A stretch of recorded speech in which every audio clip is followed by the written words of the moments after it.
колу таза адамдын жолу болот дейт да. Сизди кызматтан кетип баратканда кызматтык кабинетиндеги телевизорду уурдап кетип, кароочуга кармалып калып, ызычуу болгон дейт. Буга эмне деп жооп бересиз? Бул да кара пиар.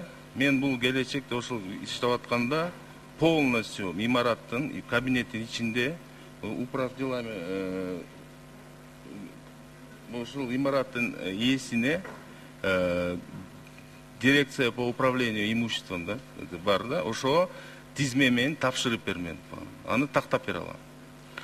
6-чы күнү алып бараткан жерден кармап калгансыз боюнча актылар бар. Эгер ошолорду далилдеп берсек, кызматыңызды тапшырасызбы анда?